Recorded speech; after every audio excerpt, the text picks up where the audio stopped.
अभी भी अपने इंडियन सोसाइटी में मेंटल हेल्थ को लेकर उतना अवेयरनेस नहीं है। तो आप जब इस फील्ड में आए तो आपका अनुभव क्या था? एकदम सही बात आपने छेड़ी। देखिए, हमारे यहाँ पे कैसे होता है ना कि काउंसलिंग या फिर कंसल्टेंसी या फिर कोई भी चीज़ माइंड के रिलेटेड अगर किसी एक्सपर्ट के पास, किसी डॉक्टर के पास या किसी और कंसल्टेंट के पास हम लोग जा रहे हैं ना, तो हम लोग ये माइंड फ्रेम के साथ चलते हैं बैकग्राउंड लेवल पे कि ये जो चीज़ हो रही है, इसके चलते मेरे माइंड के अंदर कुछ प्रॉब्लम है या मैं मेंटली इल हूँ।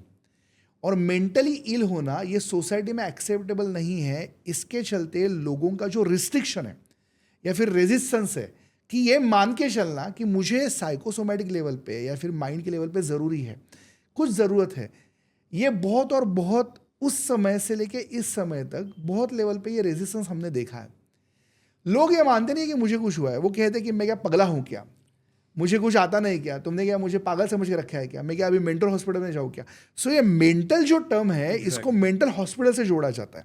हम्म। बेसिकली मैंने जैसे शुरुआत में कहा कि mind play very vital role. सारी चीज़ें मन से शुरू होती है, सारी चीज़ें मन पे आके ख़त्म होती है।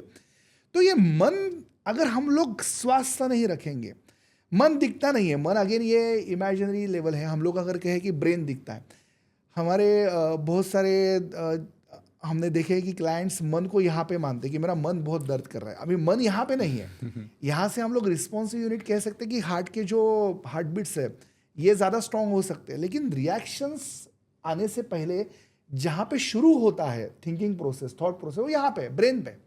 अगर हमारा सीपीयू हम लोग ये ब्रेन मान रहे हैं, तो इस ब्रेन के अंदर जो भी सारी हार्मोनल चेंजेस हम लोग देखते हैं, हम लोग एक्सपीरियंस करते हैं, इस चीज़ों को अगर प्रॉपरली हम लोगों ने हैंडल नहीं किया तो वो सारी चीज़ें वैसे के वैसे रह जाती है।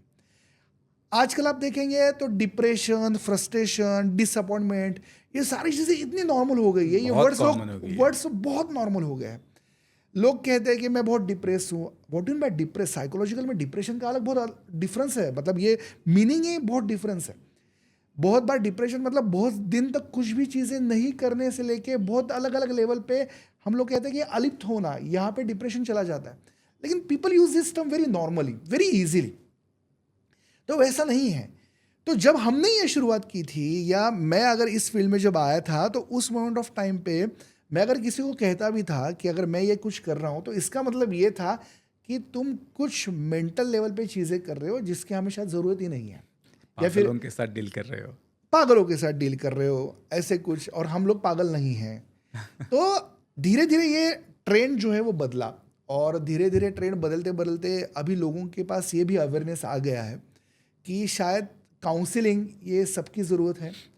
हमें जहाँ पे हम लोग अटक गए हैं वहाँ से आगे जाने के लिए, हम कहीं स्टक हुए हैं वहाँ से हमें आगे रास्ता दिखाने के लिए, हमें अगर पथ प्रदर्शित करने के लिए कहीं पे किसी एक्सपर्ट की कोई गाइड है उसकी ज़रूरत पड़ती है।